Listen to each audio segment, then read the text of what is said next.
The Duchess of Palliano, Stendhal, Palermo, July 22, 1838.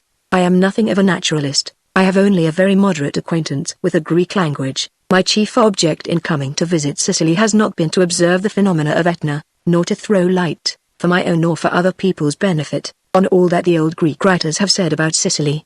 I sought first of all the pleasure of the eyes, which is considerable in this strange land. It resembles Africa, or so people say, but what to my mind is quite certain is that it resembles Italy only in its devouring passions.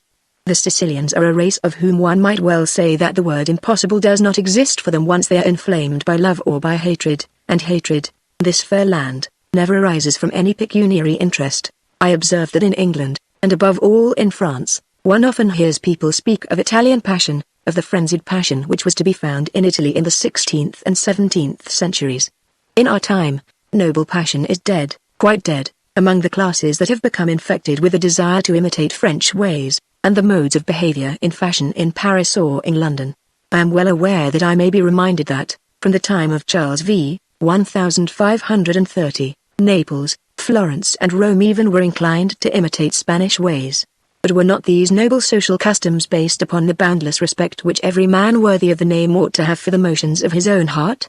Far from excluding emphasis, they exaggerated it, whereas the first maxim of the Fats who imitated the Duc de Richelieu, round about 1760, was to appear moved by nothing.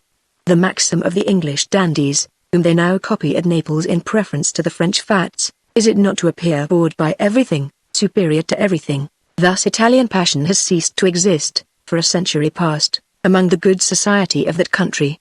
In order to form some idea of this Italian passion, of which our novelists speak with such assurance, I have been obliged to turn to history, and even then the major histories, written by men of talent, and often too pompous, give us practically no details.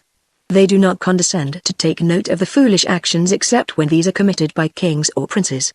I have had recourse to the local history of each city, but I am appalled by the abundance of material. Every little town proudly offers you its history in 3 or 4 quarter volumes of print, and 7 or 8 volumes in manuscript.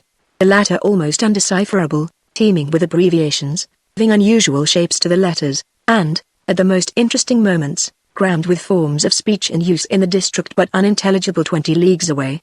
For, in the whole of this fair land of Italy, surface love has sown with so many tragedies, 3 cities only, Florence, Siena and Rome, speak more or less as they write. Everywhere else the written language is 100 leagues apart from the spoken. What is known as Italian passion, it is to say the passion that seeks its own satisfaction, and not to give one's neighbor an enhanced idea of oneself, begins with the revival of society, in the 12th century, and dies out, among people of refinement at least, about the year 1734. At this date the Bourbons ascend the throne of Naples in the person of Don Carlos, son of a Farnese heiress married as his second wife to Philip V, that melancholy grandson of Louis XIV, so intrepid amid shot and shell, so listless, and so passionately fond of music. We knows that for 24 years the sublime eunuch Farinelli sang to him every day 3 favorite airs, which never varied. A philosophic mind may find something curious in the details of a passion as felt in Rome or Naples, but I must say that nothing seems to me more absurd than those novels that give Italian names to their characters. Are we not all agreed that passions alter whenever we move 100 leagues farther north? Is love the same thing at Marseille as in Paris? At most, we may say that countries which have long been subjected to the same form of government show a sort of outward similarity in their social customs. Scenery, like passions and music, changes also whenever we move 3 or 4 degrees farther north. A Neapolitan landscape would seem absurd in Venetia, were not a convention, even in Italy, to admire the fine works of nature around Naples. In Paris, we go one better. We imagine that the appearance of the forests and tilled plains is absolutely the same round Naples as round Venice, and would like Canaletto, for instance, to use absolutely the same colors as Salvator Rosa. But the crowning absurdity, surely, is an English lady endowed with all the perfections of her island, but considered not to be in a position to portray hatred and love, even in that island. Mrs. Anne Radcliffe giving Italian names and grand passions to the characters of her celebrated novel, The Italian, or The Confessional of the Black Penitents. I shall make no attempt to adorn the simplicity, the occasionally startling bluntness of the all too true narrative which I submit to the reader's indulgence. For instance, I translate literally the reply of the Duchess of Palliano to the declaration of love made by her cousin Marcello Capex. This family monograph occurs, For some reason, at the end of the second volume of a manuscript history or Palliano, of which I can furnish no details, this narrative, which I have shortened considerably, much to my regret, I omit a mass of characteristic features, consists of the ultimate adventures of the ill-fated house of Carafa, rather than of the interesting history of a single passion. Literary vanity suggests to me that perhaps it might not have been impossible for me to enhance the interest of several situations by developing them farther, that is to say, by guessing and relating to the reader, with details, what the characters felt. But can I, a young Frenchman, born north of Paris, be quite sure of my power to guess what was felt by these Italian hearts in the year 1559? At the very most, I can hope to be able to guess what may appear elegant and thrilling to French readers in 1838. This passionate manner of feeling which prevailed in Italy about the year 1559 required deeds, not words. And so the reader will find very little conversation in the following narrative. This is a handicap to my translation, accustomed as we are to the long conversations of the characters in our fiction. For them a conversation is a duel. The story for which I claim all the reader's indulgence shows a singular element introduced by the Spaniards into Italian manners. I have nowhere departed from the office of a translator. The faithful reproduction of the mental attitudes of the 16th century, and even of the narrative style of the chronicler who, apparently, was a gentleman attached to the household of the unfortunate Duchess of Palliano, constitutes, to my mind, the chief merit of this tragic tale, if there be any merit in it. The strictest Spanish etiquette prevailed at the court of the Duke of Palliano. Bear in mind that each cardinal, each Roman prince had a similar court, and you will be able to form some idea of the spectacle furnished, in 1559, by the civilization of the city of Rome. Do not forget that this was the period in which Philip II, acquiring for one of his intrigues the support of 2 cardinals, bestowed upon each of them a revenue of 200,000 lire in ecclesiastical benefices. Rome, although lacking an effective army, was the capital of the world. Paris, in 1559, was a city of barbarians not without charm. Literal translation of an old narrative written about the year 1566. Gian Pietro Carafa, although sprung from one of the noblest families of the Kingdom of Naples, behaved in a harsh, rude, violent manner more befitting a keeper of flocks or herds. He assumed the long coat, the cassock, and left at an early age for Rome, where he benefited by the favor of his cousin, Olivero Carafa, Cardinal and Archbishop of Naples.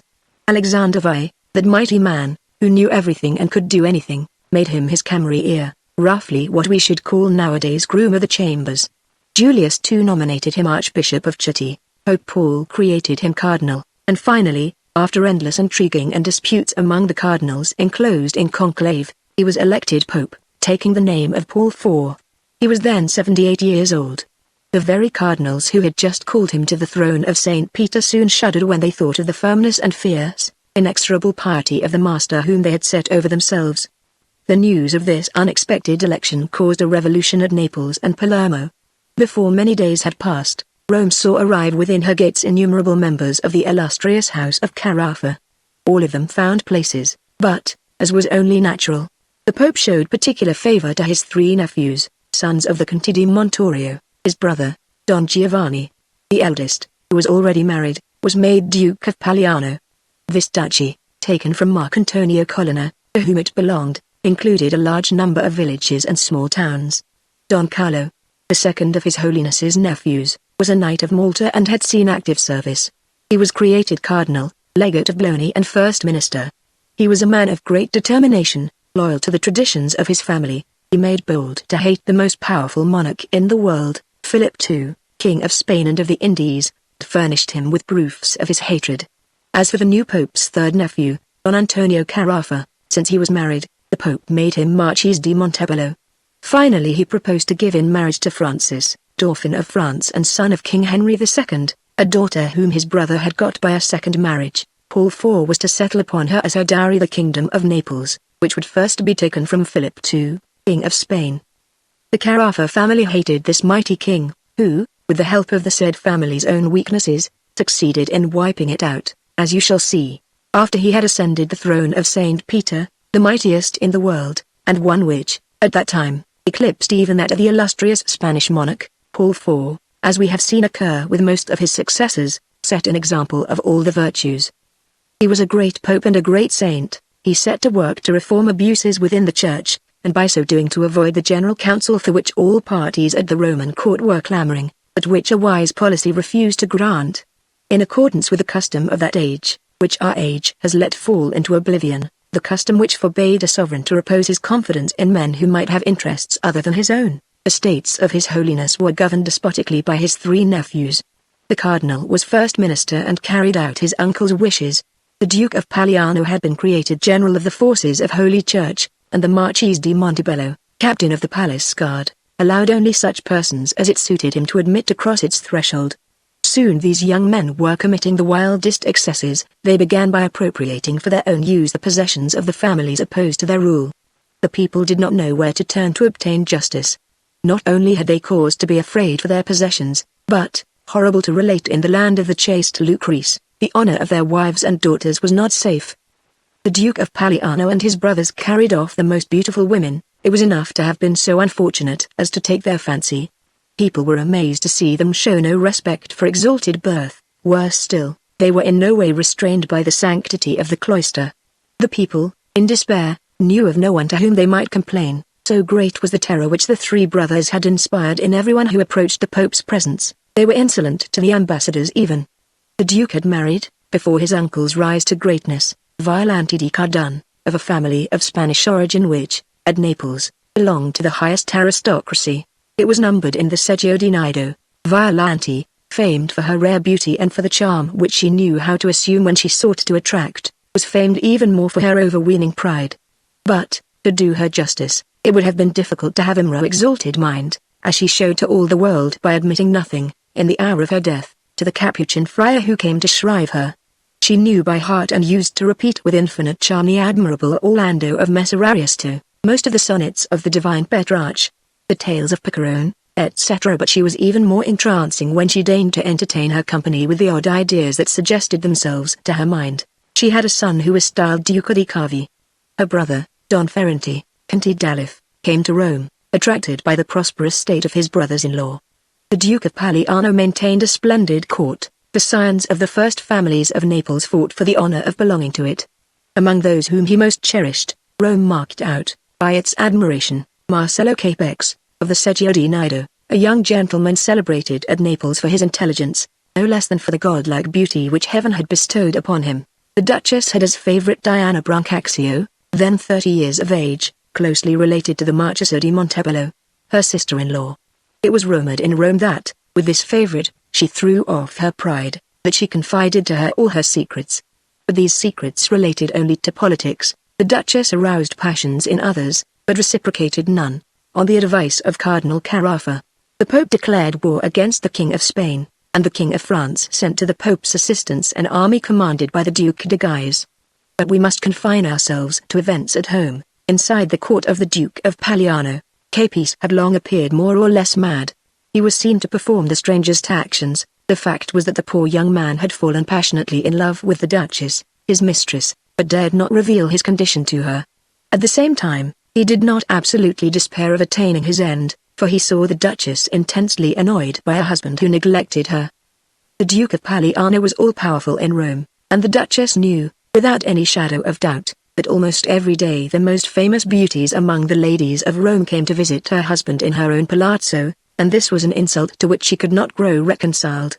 Among the chaplains to His Holiness Pope Paul IV was a respectable cleric with whom he used to repeat his breviary. This gentleman, at the risk of his own downfall, and perhaps at the instigation of the Spanish ambassador, made bold one day to reveal to the Pope all his nephew's misdeeds. The Holy Pontiff was ill with grief. He tried not to believe the report, but overwhelming evidence came in from every side. It was on the first day of the year 1559 that the event occurred which confirmed all the Pope's suspicions, and perhaps brought him to a decision. It was therefore, on the actual feast of the circumcision of our Lord, a coincidence which greatly aggravated the offense in the eyes of so pious a sovereign, that Andrea Lanfranchi, secretary to the Duke of Palliano, gave a magnificent supper to Cardinal Carafa, and wishing to add to the excitement of the palate that of the flesh, invited to this supper Martessa, one of the most beautiful, most notorious and wealthiest courtesans of the noble city of Rome. Fate so willed it that Capex, the Duke's favorite, the same who was secretly in love with the Duchess, and was reckoned the handsomest man in the capital of the world, had for some time past been attached to Martessa. On the evening in question he searched for her in all the places where he had any hope of finding her. Not seeing her anywhere, and having heard that there was a supper party at Franchise House, he had a suspicion of what was happening, and towards midnight appeared at Franchise door, accompanied by a numerous body of armed men. The door was opened to him. He was invited to sit down and partake of the feast, but, after a few words had been exchanged with a certain constraint, he made a signal to Martessa to rise and leave the house with him. While she was hesitating, greatly confused and with an inkling of what was going to happen, Capex rose from the chair on which he was sitting, and, going up to the girl, took her by the hand, and attempted to carry her off with him. The cardinal, in whose honor she had come to the party, strongly opposed her departure. Capex persisted, endeavoring to drag her from the room. The cardinal first minister, who, that evening, had assumed a garb very different from that which indicated his high rank, took his sword in hand, and endeavored, with the vigor and courage which all Rome knew him to possess, to prevent the girl from leaving. Marcello, blind with rage, summoned his men, but they were mostly Neapolitans, and, when they recognized first of all the Duke's secretary and then the cardinal, whom the unusual clothes which he was wearing had at first disguised from them, they sheathed their swords again, declined to fight, and intervened to settle the dispute. During this uproar, Martessa, who was surrounded by the rest, while Marcello Capex kept hold of her left hand, was clever enough to escape. As soon as Marcello noticed her absence he hastened after her, and his men all followed him. But the darkness of the night gave rise to the strangest reports, and on the morning of January 2 the capital was filled with accounts of the perilous encounter which had occurred, it was said, between the cardinal's nephew and Marcello Capex. The Duke of Palliano, commander-in-chief of the forces of the church, understood the affair to be more serious than it actually was, and, as he was not on the best of terms with his brother the minister, had Lanfranchi arrested that same night, while early on the following morning Marcello himself was put in prison. Then it was discovered that no life had been lost, and that these imprisonments served only to increase the scandal, the whole of which fell upon the cardinal's shoulders. The prisoners were quickly set at liberty, and the three brothers combined their enormous influence to hush up the affair. They expected at first to be successful, but, on the third day, the whole story came to the ears of the Pope. He sent for his two nephews and spoke to them as a prince might speak who was so pious and so profoundly shocked. On the 5th day of January, which saw a great number of cardinals assembled in the congregation of the Holy Office, the Pope was the first to speak of this horrible affair. He asked the cardinals present how they had dared refrain from bringing it to his knowledge. You keep silence. And yet the scandal affects the sublime dignity with which you are invested. Cardinal Carafa has had the audacity to appear in the public streets in lay attire and with a drawn sword in his hand. And with what object? To take forcible possession of a shameless harlot. One may imagine the deathly silence that prevailed among all his courtiers during this outburst against the first minister. Here was an old man of 80 inveighing against a beloved nephew, the master until then of his will. In his indignation, the Pope spoke of taking the hat from his nephew. The Pope's anger was fanned by the ambassador of the Grand Duke of Tuscany, who came to complain to him of a recent insult on the part of the Cardinal First Minister. This cardinal, so powerful until then, presented himself before His Holiness in the course of his duty. The Pope kept him for 4 whole hours in the anteroom, waiting where everyone could see him, then sent him away without admitting him to an audience. One may imagine the blow to the minister's unbounded pride. The cardinal was annoyed, but not disposed to yield. He felt that an old man bowed down with years, dominated all his life long by the love he bore his family, and moreover little accustomed to the handling of temporal matters, would be obliged to have recourse to his activity. The saintly Pope's virtue won the day, summoned the cardinals together, and after gazing at them for a long time without speaking, finally burst into tears and had no hesitation in making what apology he could. The feebleness of age, he said to them, and the attention that I pay to matters of religion, in which, as you know, I am trying to destroy all the abuses, have led me to entrust my temporal authority to my 3 nephews apostrophe. They have abused that authority, and I banish them now forever. A brief was then read by which the nephews were deprived of all their dignities and confined to miserable villages. The Cardinal Prime Minister was banished to Civita Lavinia, the Duke of Palliano to Soriano, and the Marchese to Montebello. By this brief, the Duke was deprived of his fixed revenue, which amounted to 72,000 piastres, more than $1 million in 1838. There could be no question of disobeying these stern orders. The Carafa had as enemies and watchers the entire population of Rome, who detested them. The Duke of Palliano, escorted by the Conte d'Alif, his brother-in-law, and by Leonardo del Cardine, established his quarters in the little village of Soriano, while the Duchess and her mother-in-law came to live at Galles, a wretched hamlet within 2 leagues of Soriano. The neighborhood is charming, but they were in exile, and they were banished from Rome, where but a little while since they had held an insolent sway. Marcello Capex had followed his mistress, with the rest of the courtiers, to the wretched village to which she had been banished. Instead of the devotion of all Rome, this woman, so powerful a few days earlier, who had exulted in her position with all the arrogance of her pride, now found herself surrounded only by simple peasants, whose very amazement kept her in mind of her downfall. She had no consolation. Her uncle was so old that probably death would overtake him before he had recalled his nephews, and, to complete their misfortune, the 3 brothers hated one another. It was even said that the Duke and the Marquise, who were not liable to the fiery passions of the Cardinal, alarmed by his excesses, had gone the length of denouncing them to the Pope their uncle. Amidst the horror and shame of this abject disgrace, something occurred which, unfortunately for the Duchess and for Capex himself, showed plainly that, in Rome, it had not been a genuine passion that had drawn him in the wake of Martusa. One day when the Duchess had sent for him to give him an order, he found himself alone with her, a thing which did not happen more than once, perhaps, in a whole year. When he saw that there was no one else in the room in which the Duchess received him, Capex stopped short and remained silent. He went to the door to see whether there was anyone that could hear them in the next room, then found courage to speak as follows. Signora, do not vex yourself, do not take offense at the strange words which I am about to have the temerity to utter. For a long time past I have loved you more than life itself. If, in a rash moment, I have ventured to gaze as a lover upon your heavenly beauty, you must impute the fault not to me, but to the supernatural force which urges and distracts me. I am in torment, I burn, I ask for nothing to quench the flame that is consuming me, but simply that your generosity may take pity upon a servant filled with misgivings and humility. The Duchess appeared surprised, and, what was more, annoyed. Why, Marcello, what have you ever seen in me, she said to him, to encourage you to speak to me of love?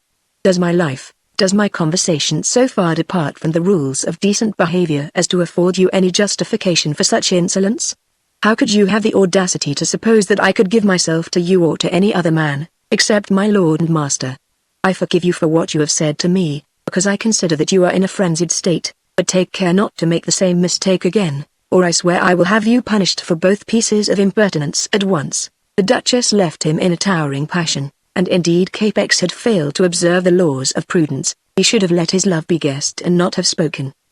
He stood there speechless, greatly alarmed lest the Duchess should tell her husband of what had happened, but the sequel proved to be very different from his apprehensions. In the solitude of this village, the proud Duchess of Palliano could not help taking into her confidence and revealing what had been said to her favorite lady-in-waiting, Diana Brancaccio. This was a woman of 30, devoured by burning passions.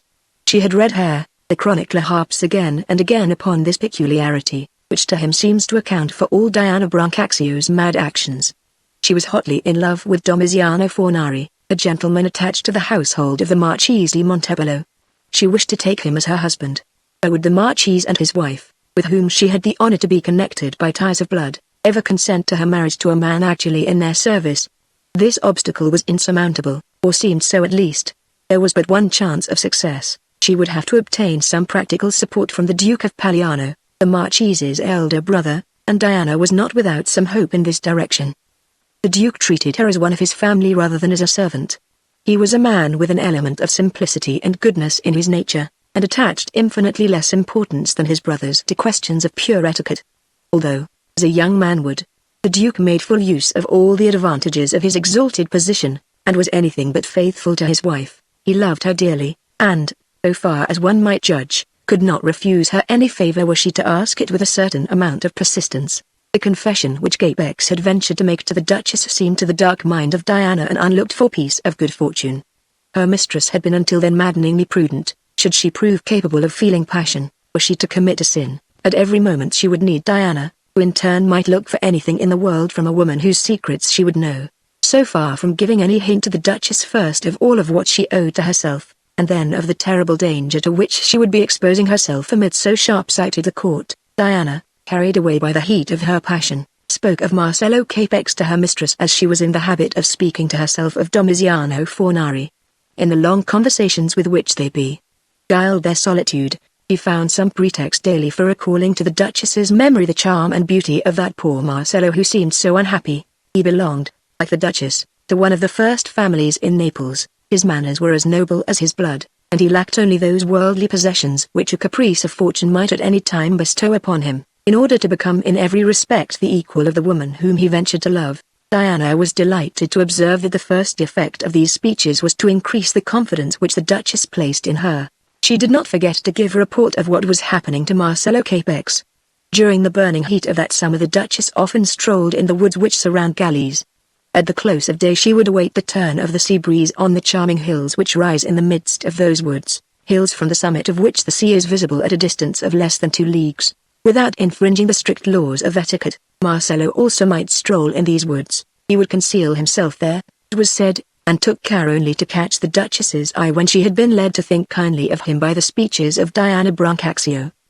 The latter would then give Marcello a signal. Diana, seeing her mistress on the point of yielding to the fatal passion the seeds of which she herself had sown in the other's heart, herself gave way to the violent love which Domiziano Fornari had inspired in her. Now at last she was certain of being able to marry him.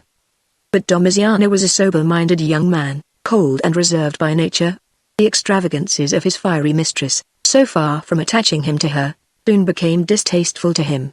Diana Brancaccio was closely related to the Carafa. He might be certain of being stabbed, should the faintest rumor of his amours come to the ears of the terrible Cardinal Carafa who, albeit younger than the Duke of Palliano, was, as a matter of fact, the real head of the family.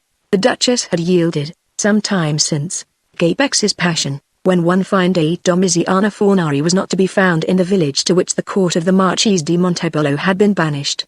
He had disappeared. It was learned later on that he had taken ship in the little port of Necino. Doubtless he had changed his name, and nothing more was ever heard of him.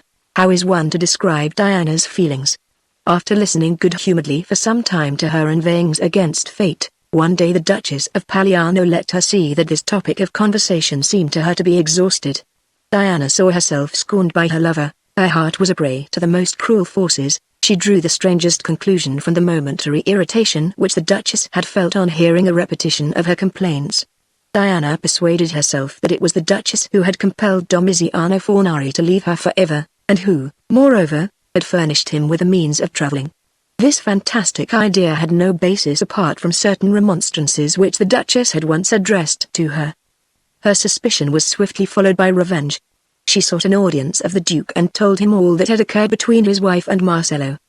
The Duke refused to believe her. Bear in mind, told her, that during the last 15 years I have not had the least fault to find with the Duchess. She has withstood the temptations of the court and the pitfalls of the brilliant position we enjoyed in Rome. The most attractive princes, the Duke de Guise himself even, the general of the French army, found it a waste of time, and you would have her yield to a mere esquire. As ill luck would have it, the Duke finding time hang on his hands at Soriano, the village to which he had been banished, and which was but a couple of leagues from that in which his wife was living, Diana managed to secure frequent audiences from him, without their coming to the Duchess's knowledge. Diana had an amazing faculty of invention. Her passion made her eloquent. She furnished the Duke with a mass of details. Revenge had become her sole pleasure. She repeated that, almost every night, Capex made his way into the Duchess's room about 11 o'clock, and did not leave until 2 or 3 in the morning. These reports made so little impression, at first, on the Duke's mind, that he refused to take the trouble to ride a couple of leagues at midnight in order to go to Gallies and pay a surprise visit to his wife's room. But one evening when he happened to be at Gallies, the sun had set, and yet it was still light. Diana, quite dishevelled, made her way into the room in which the Duke was. Everyone else withdrew. She informed him that Marcello Capex had just entered the Duchess's bedroom. The Duke, who doubtless was in an ill humor at the moment, took up his dagger and ran to his wife's room, which he entered by a secret door. There he found Marcello Capex. The lovers did, indeed, change color when they saw him come in, but, as a matter of fact, there was nothing reprehensible in their attitude. The Duchess was in bed, engaged in making a note of a small sum which she had just paid. A maid was in the room. Marcello was on his feet, at a distance of 3 yards from the bed. The Duke in his fury seized Marcello by the throat, and dragged him into an adjoining closet, where he ordered him to fling away the dirk and dagger with which he was armed. After which the Duke summoned the men of his guard, by whom Marcello was at once led away to the prisons of Soriano. The Duchess was left in her own house, but under close guard. The Duke was by no means a cruel man. It appears that he did think of concealing the scandal of the affair, so as not to be obliged to have recourse to the extreme measures which honor required of him. He wished it to be thought that Marcello was being kept in prison for a wholly different reason, and taking as a pretext a number of huge toads which Marcello had bought at a high price 2 or 3 months previously, he gave out that the young man had attempted to poison him. But the true nature of the crime was too well known, and the cardinal, his brother, sent to ask him when he was going to think of washing out in the blood of the guilty the insult that had been offered to their family. The Duke called to his assistance the Conte d'Alif, his wife's brother, and Antonio Tarando, a friend of the family. The three of them, forming a sort of tribunal, passed judgment upon Marcello Capex, accused of adultery with the Duchess. The instability of human affairs brought it to pass that Pope Pius IV, who succeeded Paul IV, belonged to the Spanish faction. He could refuse nothing to King Philip II, who demanded of him the lives of the Cardinal and of the Duke of Palliano. The brothers were brought before the local tribunal, and from the minutes of the trial which they had to undergo we learn all the circumstances of the death of Marcello Capex. One of the many witnesses who were called gave evidence as follows. We were at Soriano. The Duke, my master, held a long conversation with the Conte d'Alif. Late at night we went down into one of the cellars, where the Duke had made ready the cords required for putting the accused to the question. There were present the Duke, the Conte d'Alif, Don Antonio Tarando and myself. The first witness to be called was Captain Camillo Griffone, the intimate friend and confidant of Capex. The Duke addressed him thus.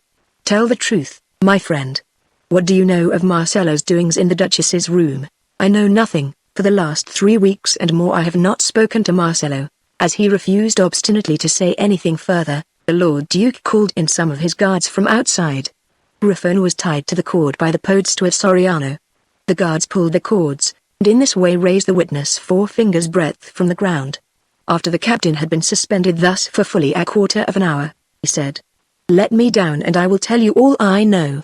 When they had set him down on the ground, the guards withdrew, and we remained alone in the cellar with him. It is true that on several occasions I have gone with Marcello to the Duchess's room, said the captain, but I know nothing more than that, because I used to wait for him in a courtyard near at hand until 1 o'clock in the morning. The guards were at once recalled, and, on an order from the Duke, drew him up again, so that his feet were clear of the ground. Presently the captain cried out, Let me down, I will speak the truth. It is true, he went on, that, for many months past, I have observed that Marcello was making love to the Duchess, and I meant to inform your Excellency or Don Leonardo. The Duchess used to send every morning to inquire for Marcello. She kept making him little presents, among other things preserves of fruit prepared with great care and very costly. I have seen Marcello wearing little golden chains of marvelous workmanship which he had obviously had from the Duchess. After making this statement, the captain was taken back to prison. The Duchess's porter was brought in, but said that he knew nothing. He was bound to the cord and raised in the air. After half an hour he said, Let me down and I will tell you all I know. Once on the ground again, he pretended to know nothing. He was raised once more. After half an hour he was let down. He explained that he had been only a short time in the Duchess's personal service. As it was possible that the man did really know nothing, he was sent back to prison. All this had taken a long time on account of the guards, who were made to leave the room each time. They were intended to suppose that the trial was one of an attempted poisoning, with the venom extracted from the toads. The night was already far advanced when the Duke ordered in Marcello Capex. The guards having left the room, and the door being duly locked. What business have you, he asked him, in the Duchess's room, that you stay there until 1, 2, and sometimes 4 o'clock in the morning? Marcello denied everything. The guards were called, and he was strung up. The cord dislocated his arms. Unable to endure pain, he asked to be let down. He was set upon a chair, but after that became confused in his speech and did not seem himself to know what he was saying. The guards were called and strung him up once more. After a long spell, he asked to be let down. It is true, he said, that I have entered the Duchess's apartment at these improper hours, but I was making love to Signora Diana Brancaccio, one of Her Excellency's ladies, whom I had given a promise of marriage, and who has granted me all, save such things as honor forbids. Marcello was led back to prison, where he was confronted with the captain, also with Diana, who denied everything. After this Marcello was brought back to the cellar. When we were near the door, My Lord Duke, he said, Your Excellency will recall that he has promised me my life if I tell the whole truth. It is not necessary to give me the cord again. I am going to tell you everything. He then went up to the Duke, and, in a tremulous and barely articulate voice, told him that it was true that he had won the favor of the Duchess. At these words, the Duke flung himself upon Marcello and bit him in the cheek. He then drew his dagger, and I saw that he was on the point of stabbing the culprit. At this point I suggested that it would be as well for Marcello to write down in his own hand what he had just confessed, and that such a document would serve as a justification of His Excellency's action. We went into the cellar where there were writing materials, but the cord had so injured Marcello's arm and hand, that he was able to write only these few words: "Yes, I have betrayed my lord. Yes, I have stolen his honor." The Duke read the words as Marcello read them. At this point, he flung himself upon Marcello and struck him 3 blows with his dagger, from which he expired. Diana Brancaccio was present, within an arm's length, more dead than alive, and, no doubt, repenting 1,000 times over what she had done. "Woman unworthy to be of noble birth," cried the Duke, "and sole cause of my dishonor, for which you have labored to serve your own infamous pleasures, I must now give you the reward of all your treacheries." So saying he seized her by the hair and sawed through her throat with a knife. The wretched woman shed a torrent of blood, and at length fell down dead. The Duke had the 2 bodies flung into a sewer that ran by the prison. The young Cardinal Alfonso Carafa, son of the Marchese di Montebello, the one member of the family that Paul IV had kept in his court, felt it his duty to tell him of these events. The Pope's only answer was, "And the Duchess, what have they done with her?" It was generally thought, in Rome, that these words were tantamount to the unfortunate woman's death warrant. But the Duke could not steel himself to that great sacrifice, either because she was pregnant or because of the intense affection he had felt for her in the past, 3 months after the great act of virtue which the saintly Pope Paul IV had performed in parting from the whole of his family. He fell ill, and, after 3 months of illness, expired on the 18th of August, 1559. The Cardinal wrote letter after letter to the Duke of Palliano, incessantly reiterating that their honor demanded the death of the Duchess. Seeing their uncle dead and not knowing what the next Pope's attitude might be, he was anxious to have the whole affair finished as quickly as possible. The Duke, a simple man, good-natured and far less scrupulous than the Cardinal over mere points of honor, could not bring himself to the terrible extremes demanded of him. He reminded himself that he had frequently been unfaithful to the Duchess, without taking the slightest pains to conceal his infidelities from her, and that they might have led so proud a woman to take her revenge. At the very moment of entering the conclave, after hearing Mass and receiving the Holy Communion, the Cardinal wrote to him again that he was being tormented by these continual delays, and vowed that, if the Duke did not finally make up his mind to do what the honor of their house required of him, he would take no further interest in his affairs, and would make no attempt to be of use to him either in the conclave or with the new Pope. A reason quite unconnected with the point of honor helped to determine the Duke's action. Although the Duchess was closely guarded, she contrived, it is said, to send word to Marcantonio Colonna, the Duke's mortal enemy, on account of his duchy of Palliano which Carafa had secured for himself, that if Marcantonio were to succeed in saving her life and delivering her from captivity, she, for her part, would put him in possession of the fortress of Palliano, the commandant of which was her devoted servant. On the 28th of August, 1559, the Duke sent to Galles 2 companies of soldiers. On the 30th, Don Leonardo del Cardine, the Duke's kinsman, and Don Ferrante, Conte d'Alif, the Duchess's brother, arrived at Galles, and entered the Duchess's apartments to take her life. They told her that she was to die. She received the news without the slightest change of countenance. She wished first to make her confession and to hear the Holy Mass. Then, on these 2 gentlemen approaching her, she observed that they were not acting in concert. She asked whether there were an order from the Duke, her husband, authorizing her death. "Yes, Signora," replied Don Leonardo. The Duchess asked to see it. Don Ferrante showed it to her. "I find in the report of the Duke's trial the deposition of the friars who were present on this terrible occasion. These depositions are greatly superior to those of the other witnesses, this being due, I should say, to the fact that these monks had no fear when speaking before a court of justice, whereas all the other witnesses had been more or less the accomplices of their master. Francis Antonio di Pavia, a Capuchin, gave evidence as follows.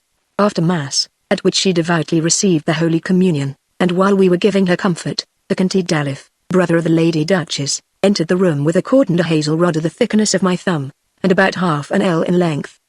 He bandaged the Duchess's eyes with a handkerchief, which she, with great coolness, pulled lower down over her eyes, so that she should not see. The Conte put the cord round her throat, but, as it did not run well, removed it and drew back a few feet. The Duchess, hearing his step, pulled the handkerchief from her eyes, and said, "Well, what is happening now?"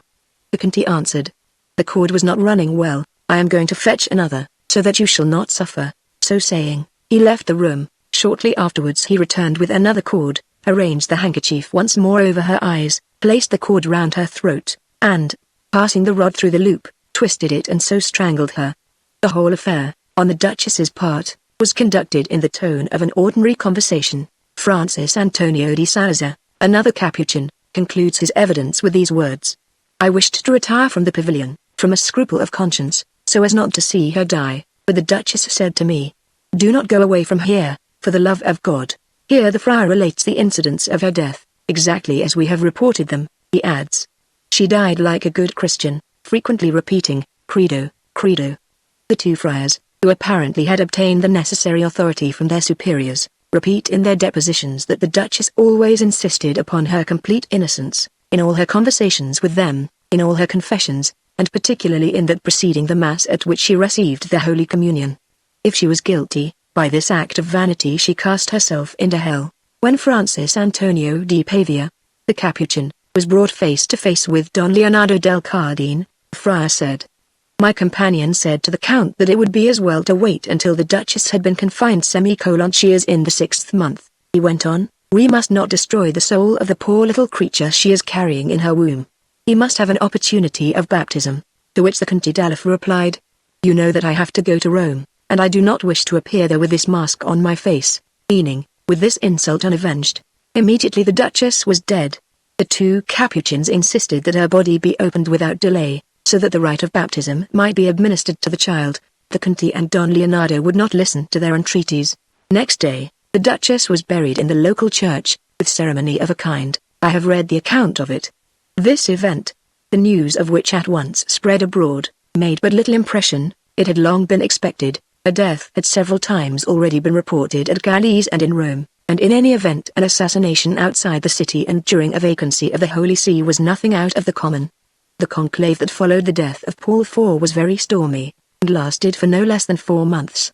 On the 20th of December, 1559, the unfortunate Cardinal Carafa was obliged to concur in the election of a cardinal supported by Spain, and unable, consequently, to decline to take any of the harsh measures which Philip II would invoke against Cardinal Carafa. The new pope took the name of Pius IV. Had the cardinal not been in banishment at the moment of his uncle's death, he would have had control of the election, or at least would have been in a position to prevent the nomination of an enemy. Soon after this, both the cardinal and the duke were arrested. King Philip's order was evidently that they should be put to death. They had to reply to 14 separate charges. Everyone who could throw any light upon these charges was examined. The report, which is extremely well drafted, consists of 2 folio volumes, which I have read with great interest, because one finds on every page of them details of custom which the historians have not thought worthy of the solemn garb of history. I observed among others certain extremely picturesque details of an attempted assassination aimed by the Spanish party against Cardinal Carafa, then the all-powerful minister. Anyhow, he and his brother were condemned for crimes which would not have been crimes in anyone else, that for instance of having put to death the lover of an unfaithful wife and the wife herself. A few years later, Prince Orsini married the sister of the Grand Duke of Tuscany. He suspected her of infidelity and had her poisoned in Tuscany itself, with the consent of the Grand Duke her brother, and yet this was never imputed to him as a crime. Several princesses of the House of Medici died in this way.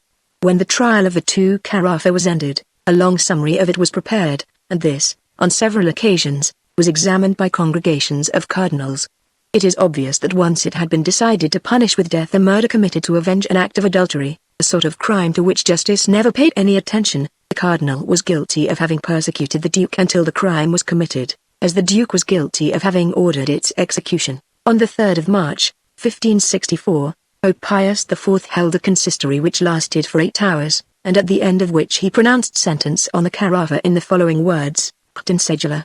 On the night of the 4th, the fiscal sent the Bargello to the Castel Sant'Angelo, to carry out the sentence of death passed upon the 2 brothers, Carlo, Cardinal Carafa, and Giovanni, Duke of Palliano, which he did. They dealt first with the Duke. He was transferred from the Castel Sant'Angelo to the prisons of Torlone, where everything was in readiness. It was there that the Duke, the Conte d'Alef and Don Leonardo del Cardine had their heads cut off. The Duke bore that dread moment not merely like a gentleman of exalted birth, but like a Christian ready to endure all for the love of God. He addressed a few noble words to his two companions, encouraging them in the hour of death, then wrote to his son. Footnote: the learned Signor Sismondi confuses the whole of this story. See the article Carafa in the biography My Cord. He maintains that it was the Conte di Montorio who had his head cut off on the day of the cardinal's death. The Conte was father of the cardinal and of the Duke of Palliano. The learned historian confuses the father with the son. The Bargello returned to the Castel Sant'Angelo, with an announcement of death to Cardinal Carafa, giving him no more than an hour to prepare himself. The cardinal showed a greater strength of character than his brother, all the more as he said less. Speech is always a strength which one seeks outside oneself. He was heard only to mutter these words in a low tone, on receiving the grim tidings. I to die. O Pope Pius! O King Philip! He made his confession, repeated the 7 penitential psalms, then sat down on a chair and said to the executioner, proceed. The executioner strangled him with a silken cord, which broke. He was obliged to make a second and a third attempt. The cardinal looked at him without deigning to utter a word.